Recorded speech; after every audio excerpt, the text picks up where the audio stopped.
Welcome students. आज हमारे chapter human health and disease का हम पार्ट 13 स्टार्ट करेंगे। पार्ट 13 स्टार्ट करने से पहले पिछले वीडियो का रिवाइज कर लेते हैं, देख लेते हैं पिछले वीडियो में हमने क्या क्या पढ़ा था। तो पिछले वीडियो में हमने निमोनिया के बारे में पढ़ा था। तो निमोनिया क्या था स्टूडेंट्स? निमोनिया एक ऐसा डिजीज़ है जिसमें हमारे एल्वोलाई, जिसमें हमारे लंग्स में इन्फ्लामेशन हो जाता है, स्वेलिंग हो जाती है और उसमें म्यूकस सीक्रेट्स होता है, जिसकी वजह से हम ऑक्सीजन एक्सचेंज नहीं कर पाते और हमारे अंदर ऑक्सीजन की कमी होने लगती है, हम ब्रीथ नहीं ले पाते हैं अच्छे से। तो ये किन किन चीज़ों से होता था स्टूडेंट? तो ये वायरस से भी होता था, बैक्टीरिया से भी होता था और फंगस से भी होता था। कुछ वायरस हमने देखा था, इन्फ्लुएंजा वायरस देखा था, पैरा रेस्पिरेटरी वायरस देखा था और बैक्टीरिया में हमने स्ट्रेप्टोकोकस बैक्टीरिया देखा था और इसमें फंगाई में हमने कुछ कैरिनी और जेरोवेशिस करके हमने कुछ देखा था फंगाई। और किन किन चीज़ों की वजह से अगर हमारे अंदर कोई केमिकल बर्न्स हो जाए या तो हमारे लंग्स में कोई इंजरी हो जाए तो उसके वजह से क्या होता था स्टूडेंट्स? हमारे लंग्स में म्यूकस सीक्रेट होता था और वो म्यूकस के वजह से हमारा जो एल्वियोलाई होता था वो जैम हो जाता था स्टूडेंट्स, और उसकी वजह से हम ब्रीथ नहीं ले पाते थे और वहाँ पे निमोनिया हो जाता था हमें। तो हमने ये सब देखा था पिछले वीडियो में। तो आज हमारे वीडियो में हम एक नए डिजीज़ के साथ मिलेंगे, टाइफाइड डिजीज़। तो जो टाइफाइड डिजीज़ है वो बैक्टीरिया से होता है स्टूडेंट्स। तो देख लेते हैं। तो स्टार्ट करने से पहले आपको मैं समझा देना चाहता हूँ कि ग्राम पॉजिटिव बैक्टीरिया और ग्राम नेगेटिव बैक्टीरिया क्या होता है। तो ग्राम पॉजिटिव बैक्टीरिया क्या होता है स्टूडेंट्स? आप ये डायग्राम दिख रहा है आपको, जो पेप्टिडोग्लाइकेन है ना, वो सेल वॉल है स्टूडेंट्स। तो जिस बैक्टीरिया का पेप्टिडोग्लाइकेन का लेयर फैट होता है, मतलब उसका लेयर क्या होता है? थिक होता है और आउटर होता है, आउटर लेयर होता है और थिक होता है, उसे हम क्या बोलते हैं? Gram positive bacteria. और ग्राम नेगेटिव बैक्टीरिया क्या होता है? जिसका पेप्टिडोग्लाइकेन सेल वॉल थिन होता है, पतला होता है और वो प्लाज्मा मेम्ब्रेन और आउटर मेम्ब्रेन के बीच में होता है, तो उसे हम क्या बोलते हैं? ग्राम नेगेटिव बैक्टीरिया बोलते हैं। तो आपको ये याद रखना है, आपको सिर्फ इतना याद रखना है, पेप्टिडोग्लाइकेन का जो सेल वॉल है वो थिक रहेगा तो ग्राम पॉजिटिव बैक्टीरिया और थिन रहेगा तो ग्राम नेगेटिव बैक्टीरिया कहते हैं। तो इस चीज़ को याद रखना है स्टूडेंट्स। अब देखते हैं हमारे टाइफाइड डिजीज में क्या है। Typhoid is an acute infection of intestine. It is caused by Salmonella typhi. It is gram negative bacteria found in intestinal lumen of infected person. तो टाइफाइड क्या है? एक ऐसा डिजीज है जो आपके इंटेस्टाइन्स में होने वाला है और ये कौन से बैक्टीरिया की वजह से होता है? Salmonella typhi. ये बैक्टीरिया का नाम है Salmonella typhi. It is a gram negative. Gram negative bacteria मतलब उसका जो पेप्टिडोग्लाइकेन सेल वॉल रहेगा वो दो लेयर के बीच में रहेगा और थिन रहेगा, आउटर लेयर और इनर लेयर के बीच में रहेगा और थिन रहेगा। और वो कहाँ फाउंड होते हैं ये बैक्टीरिया? हमारे इंटेस्टाइन्स के ल्यूमेन में। ल्यूमेन मतलब आपका जो इंटेस्टाइन है उसमें बीच वाला लेयर, आउटर लेयर और इनर लेयर के बीच वाले लेयर को ल्यूमेन कहते हैं। तो वहाँ पे वो फाइंड होते हैं, वहाँ पे वो इन्फेक्ट करते हैं पर्सन को।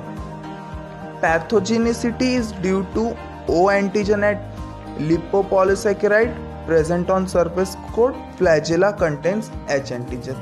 तो पैथोजेनिसिटी मतलब क्या होता है स्टूडेंट्स? वो पैथोजन क्यों है हमारे बॉडी के लिए? मतलब हमारे बॉडी में अगर वो बैक्टीरिया आता है, हमारे बॉडी में वैसे बहुत सारे बैक्टीरिया आते हैं पर यही बैक्टीरिया हमारे अंदर पैथोजन क्यों है?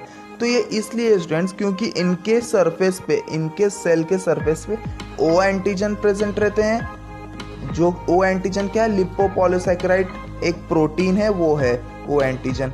और उनके फ्लैजेला पे जिससे वो मूव करते हैं, उनके फ्लैजेला पे एच एंटीजन है। तो ये डायग्राम में आपको दिख रहा है एच एंटीजन कहाँ है? उनके फ्लैजेला पे। ये आपको टेल टाइप स्ट्रक्चर दिख रहा है, वो एच एंटीजन वहाँ पे रहते हैं और ओ एंटीजन यहाँ पे उनके सरफेस पे रहते हैं। तो इनके वजह से ये पैथोजेनिसिटी शो करते हैं, ये एज अ पैथोजन हमारे बॉडी में रहते हैं। वैसे तो बहुत से बैक्टीरिया है हमारे बॉडी में पर ये पैथोजेनिसिटी शो करते हैं। कुछ साइंस और सिम्टम्स देख लेते हैं टाइफाइड के। बहुत सुना है आपने टाइफाइड, तो देख लेते हैं। Prolonged fever as high 104 degree Fahrenheit, तो आपको बहुत तेज फीवर होने वाला है। 104 डिग्री फ़ारेनहाइट तक का फीवर आपको हो सकता है। जनरल नॉजिया, फटीग, हेडेक, आपको उल्टी जैसे लगेंगे, आपको थकान महसूस होगी और आपका सिर भी दुखेगा। एब्डोमिनल पेन, कॉन्स्टिपेशन और डायरिया, तो एब्डोमिनल पेन नॉर्मल है। अगर आपका इंटेस्टाइन्स का डिजीज है तो एब्डोमिनल पेन नॉर्मल है, आपको होने वाला है। कॉन्स्टिपेशन आपको अच्छे से फील नहीं होगा और आपको डायरिया होगा। आपका लॉस ऑफ वाटर आप में ज़्यादा होने लगेगा, आप बार बार टॉयलेट जाएंगे तो लूज मोशन भी हो सकता है, तो आपको डायरिया होने वाला। आपको आपके अंदर का जो फ्लूइड है वो बहुत तेज़ आपके अंदर से निकलेगा किसी भी रीज़न से, तो ये होने वाला है। और क्या है, rose coloured rash on skin, आपके स्किन पे रैशेज आने लगेंगे जो कि रोज रेड टाइप रहेंगे। White coat on tongue and cough, तो आपके टंग पे वाइट कोट आ जाएगा। वाइट कोट कब आएगा, जब आपका म्यूकस, आपका कफ और जब आपका सलाइवा मिलेगा तो आपके टंग पे एक वाइट कोट बन जाएगा, तो वो रहेगा टाइफाइड के टाइम। और कफ नॉर्मली आपको होने वाला है। तो ये है कुछ साइंस और सिम्टम्स है स्टूडेंट्स, तो आपको याद रखना है। रोज कलर्ड रैशेस आने वाले हैं आपके स्किन पे अगर आपको टाइफाइड है, और वाइट कोट होगा आपके टंग पे। वाइट कोट क्यों होगा स्टूडेंट्स, आपका सलाइवा और म्यूकस का मिक्सचर होगा तो वाइट कोट फॉर्म होगा, तो ये याद रखना है स्टूडेंट्स। और देख लेते हैं एनोरेक्सिया, लॉस ऑफ एपेटाइट, तो आपको भूख भी नहीं लगने वाली, आपकी भूख मर जाएगी, जिसे हम एनोरेक्सिया कहते हैं, तो याद रखना है। If not treated, breathlessness, irregular heart beat, haemorrhage, तो अगर ये अच्छे से नहीं ट्रीट किया गया या छोड़ दिया गया ऐसा, तो आपको ब्रीथलेसनेस होने वाला है, आपको सांस लेने में तकलीफ होने वाली है, और इरेगुलर हार्ट बीट्स होंगे, मतलब आपके हार्ट बीट्स इरेगुलर रहेंगे, वो कांस्टेंट नहीं रहेंगे, और हेमोरेज भी हो सकता है आपको। तो ये सब कुछ साइंस और सिम्टम्स है स्टूडेंट्स, तो ये आपको याद रखना है। अब देख लेते हैं आगे मोड्स ऑफ ट्रांसमिशन, किस तरह से ये डिजीज फैलते हैं। टाइफाइड, सैल्मोनेला टाइफी किस तरह से फैलता है। It is food and water borne disease, तो ये फूड और वाटर के थ्रू फैलता है, फूड और वाटर के थ्रू फैलता है। Insect like house fly and cockroaches feeding on faecal matter में transfer the bacteria to food material. अब आपके वेस्ट मैटर में कॉकरोचेस और इंसेक्ट्स, हाउस फ्लाई रहते हैं, और आप पहले से ही टाइफाइड के पेशेंट है, तो अगर वो कॉकरोच, वो हाउस फ्लाई दूसरे के खानों पे जाके बैठते हैं, दूसरे के फूड पे जाके बैठते हैं, और वो फूड किसी हेल्दी पर्सन से लिया जाएगा तो उसे भी टाइफाइड हो जाएगा, क्योंकि वो बैक्टीरिया उस फूड पे सेटल हो जाएंगे, जो सैल्मोनेला टाइफी उस फूड पे सेटल हो जाएगा। तो इस तरह से ये डिजीज़ स्प्रेड होता है पर्सन टू पर्सन, इस तरह से डिजीज, ये बैक्टीरिया स्प्रेड होता है, तो आपको समझना है। Poor hygiene habits and poor sanitization condition are responsible for spread of typhoid. कोई भी डिजीज हो, अगर आप सैनिटाइजेशन नहीं रखेंगे, आप साफ सुथरे नहीं रहेंगे, तो आपको फैलने ही वाला है स्टूडेंट, कोई भी डिजीज हो। तो टाइफाइड भी इसी तरह से फैलता है। आपका अगर हाइजीन अच्छा नहीं है तो, और आप अपना सैनिटाइजेशन अच्छे से नहीं रखते, आप अपने आप को क्लीन नहीं अच्छे से रखते हैं, तो आपको कोई भी डिजीज़ हो ही जाएगा। तो टाइफाइड भी इसी तरह से होने वाला है आपको। तो आपको अच्छे से अपने हाथ धोने, अच्छे से आपको क्लीन रखना है खुद को, ताकि जो अगर बैक्टीरिया आपके स्किन पे लगता भी तो वो निकल जाए। अब देख लेते हैं डायग्नोसिस एंड ट्रीटमेंट, कैसे पहचाने और क्या इलाज है इसका। Widal test is used for diagnosis of typhoid. Treatment of typhoid involves surgical removal of gallbladder in severe cases. Antibiotics like chloromycetin is helpful treatment. तो वाइडल टेस्ट क्या होता है स्टूडेंट्स, उनमें ना स्टेनिंग की जाती है, कुछ स्टेन्स रहते हैं, स्टेन मतलब जिससे हम कलर दे सकते हैं, तो बैक्टीरिया में स्टेनिंग दी जाती है। तो वहाँ से पता चलता है कि ये सैल्मोनेला टाइफी का बैक्टीरिया है। वो ग्राम नेगेटिव बैक्टीरिया है, तो वो पिंक कलर में चेंज हो जाएगा, उसमें स्टेन डालेंगे तो पिंक कलर में चेंज होगा, हमें मालूम पड़ जाएगा सैल्मोनेला टाइफी का बैक्टीरिया है, हमें साइंस और सिम्टम्स देख के मालूम पड़ जाएगा। तो कुछ ट्रीटमेंट्स में क्या होता है, कुछ सीवियर केसेस में क्या होता है टाइफाइड के, हमारे गॉल ब्लैडर लीवर के यहाँ होता है, तो वो निकाल लिया जाता है क्योंकि वो इन्फेक्ट हो चुका होता है। और एंटीबायोटिक्स दिए जाते हैं, जैसे कि क्लोरोमाइसिटिन दिया जाता है, ये ड्रग है स्टूडेंट्स, तो ये दिया जाता है टाइफाइड के ट्रीटमेंट के लिए। एंटीबायोटिक मतलब जो बैक्टीरिया के खिलाफ जो ड्रग्स होते हैं उन्हें हम एंटीबायोटिक कहते हैं। तो आपको याद रखना है वाइडल टेस्ट यूज़ किया जाता है टाइफाइड के डायग्नोसिस को, टाइफाइड के पहचानने के लिए। कुछ केसेस में हमारे गॉल ब्लैडर निकाल दिए जाते हैं, कुछ सीवियर केसेस में। और एंटीबायोटिक्स क्या दिया, ट्रीटमेंट किससे किया जाता है, क्लोरोमाइसिटिन ड्रग है, जिससे जो कि एक एंटीबायोटिक है जो एंटीबैक्टीरियल है, वो हमारे ट्रीटमेंट के लिए यूज़ किया जाता है। तो ये सब आपको नोट करते रहना है अपने बुक में और अपने खुद के नोट्स बनाते रहने। For prevention of typhoid WHO recommends 2 vaccine as oral TY21A vaccine and injectable typhoid polysaccharide vaccine sold as Typhim VI and Typherix. तो WHO ने 2 वैक्सीन्स दिए हैं। वैक्सीन्स मैंने बताया, वैक्सीन्स मतलब क्या होता है, तो 2 वैक्सीन्स दिए, या तो आप ओरली ले लें या तो वो इंजेक्ट करवा लें। तो ओरली में कौन से वैक्सीन है, उसका नाम क्या है, TY21A, तो ये वैक्सीन है। और इंजेक्शन थ्रू आया इंजेक्शन कौन सा वैक्सीन है, टाइफाइड पॉलीसैकेराइड वैक्सीन। तो ये आप अगर मेडिकल स्टोर में जाएंगे तो वहाँ पे आपको टाइफिन VI करके नाम से मिलेगा जो ओरल है, और जो इंजेक्टेबल है वो टाइफेरिक्स नाम से आपको वैक्सीन मिल जाएगा मेडिकल स्टोर्स में, जो कि टाइफाइड के खिलाफ वैक्सीन्स हैं। तो ये 2 वैक्सीन से अगर आपने पहले ही लगा लिया, तो पहले ही यूज़ कर लिया, तो आपको टाइफाइड इन फ्यूचर नहीं होगा, क्योंकि वैक्सीन के बाद हमारी बॉडी उसकी एंटीबॉडीज़ बना के रख लेती हैं पहले से ही, तो आपको इन फ्यूचर टाइफाइड नहीं होगा। अब नए डिजीज़ के साथ चलते हैं। रिंग वॉर्म, हिंदी में बोलते हैं दाद हो जाता है। तो क्या है देखते हैं ringworm. It is fungal infection of skin. It is caused by many fungal species belonging to the genera Trichophyton and Microsporum. This fungi feed on keratin in skin, hair and nails. तो हमने bacteria से देख लिया, virus से देख लिया, disease हो देते हैं। अब हम देखते हैं फंगस से डिजीज़ हो रहा है। तो ये क्या है, स्किन पे डिजीज़ होता है, स्किन वाला डिजीज़ है ये, फंगल इन्फेक्शन ऑन स्किन है। और किससे होता है, फंगस से होता है। कौन से स्पीशीज से होता है, ट्राइकोफाइटोन, ये स्पीशीज का नाम है स्टूडेंट्स, ट्राइकोफाइटोन। और दूसरा क्या है, माइक्रोस्पोरम। तो ये फंगस के स्पीशीज हैं। और ये फंगाई किस पे फीड करते हैं स्टूडेंट्स, आपके कैरेटिन प्रोटीन पे, आपके हेयर्स पे, आपके स्किन पे, आपके नेल्स पे कैरेटिन प्रोटीन होता है।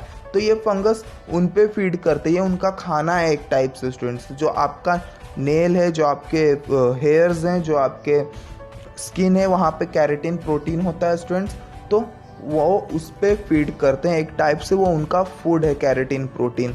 तो जो ये दाद है, हिंदी में हम इसे दाद बोलते हैं, और ये रिंग वॉर्म है, ये इस तरह से हमें आता है, हमें स्प्रेड होता है, स्किन इन्फेक्शन है। अब कुछ साइंस और सिम्टम्स देख लेते हैं। तो infected skin shows enlarged red ring cause due to ringworm. तो मैंने एक पिक्चर आपको पहले ही दिखा दिया था रिंग वॉर्म का। जहाँ भी वो इन्फेक्शन होगा वहाँ पे एक रिंग टाइप बन जाएगा और वो रेड हो जाएगा students. Appearance of dark scaly lesions on various part of the body. This red patches cause intense itching. तो स्केली लेशन क्या होता है स्टूडेंट्स, वहाँ पे ना आपका जो पहला लेयर है स्किन का ना वो निकल जाएगा स्टूडेंट्स, वहाँ से निकल जाएगा और वहाँ पे रेड हो जाएगा और पेन मतलब बार बार वो जलता है स्टूडेंट्स। और उधर पे इंटेंस ईचिंग होगी, बहुत ज़्यादा आपको खुजली होगी वहाँ पे, और वहाँ पे रेड पैच हो जाएगा, आपको उधर रेड कलर का दाग हो जाएगा स्टूडेंट्स, जहाँ भी आपको वो रिंग वॉर्म हो रहा है। तो वो फंगस के वजह से होता है स्टूडेंट्स। वहाँ पे फंगस फीड करने लगते हैं, वहाँ के कैरेटिन प्रोटीन्स पे फीड करने लगे। तो ये साइंस और सिम्टम्स है कुछ दांत के। तो आगे देखते हैं। Infection to nail is termed as onychomycosis in which nail become thick, discoloured and disfigured. अगर ये फंगस आपको नेल्स में इन्फेक्शन करते हैं तो उसे हम क्या बोलेंगे?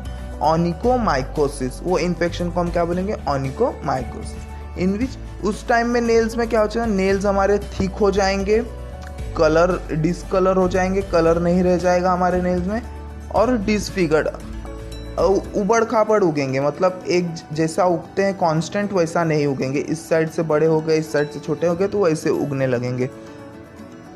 Athlete foot is the fungal infection that usually begins between the toes. तो एथलीट फुट एक इन्फेक्शन का नाम है स्टूडेंट्स, रिंगवॉर्म के एक इन्फेक्शन का नाम है जिसे हम एथलीट फुट कहते हैं। तो वो किधर होता है? आपके फिंगर्स और टोस के बीच में, जो उनके बीच में होता है स्टूडेंट्स।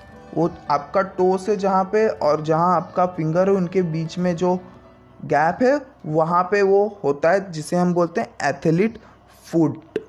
तो ये सब कुछ साइंस और सिम्टम्स ही आपको याद रखना है। अब हम देख लेते हैं मोड्स ऑफ ट्रांसमिशन, किस तरह से ये डिजीज स्प्रेड होते हैं। तो देख लेते हैं। Ringworm spread by sharing of clothes, comb of infected person etcetera. Close contact with infected person is another mode of infection. तो इजी है स्टूडेंट्स, ये फंगस है डिजीज में। तो अगर आप किसी का क्लोथ शेयर करते हैं, किसी का कोम, किसी का टॉवेल शेयर करते हैं, तो वहाँ पे वो फंगस रहेंगे। अगर आपने शेयर किया तो आपके बॉडी पे फंगस आ जाएंगे और आपको इन्फेक्ट कर देंगे। अगर आप इन्फेक्टेड पर्सन के आसपास भी रहते हैं, क्लोज हैं बहुत, तो उनसे भी आपको वो फंगस आपके ऊपर आ जाएंगे और आपको फिर से इन्फेक्ट कर देंगे। तो इस तरह से ये डिजीज़ फैलता है पर्सन टू पर्सन। तो आपको ये सब याद रखना है और आपको ये सब नोट भी करते जाना है। तो सिंपल था इसका मोड ऑफ ट्रांसमिशन। ये सब आपको अपने बुक पे लिखते भी जाना है।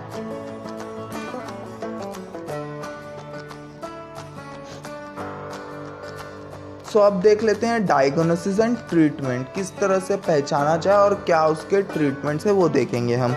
Ringworm diagnosis is by physical examination and treatment uses drug like nystatin, fluconazole, itraconazole.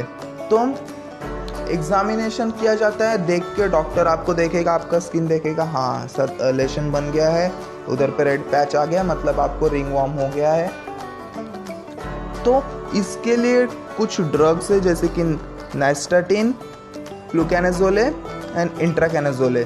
तो ये कुछ ड्रग्स है जिनके वजह से आपका वो रिंगवॉर्म रहेगा, वो पैचेस रहेंगे, वहाँ पे आपको वो ड्रग्स अप्लाई करना है तो वो ठीक हो जाएगा। तो आपने देखा होगा ऐड इजगार्ड वगैरह, तो ये एक टाइप के ड्रग्स है स्टूडेंट्स। इजगार्ड तो सिर्फ एक नाम है, उसमें केमिकल्स जो रहेगा वो ये सब रहेगा, फ्लूकेनाजोले, इंट्राकेनाजोले। तो वहाँ इनमें वो क्रीम में वो सब रहता है स्टूडेंट्स, तो उनके वजह से ठीक हो जाएगा।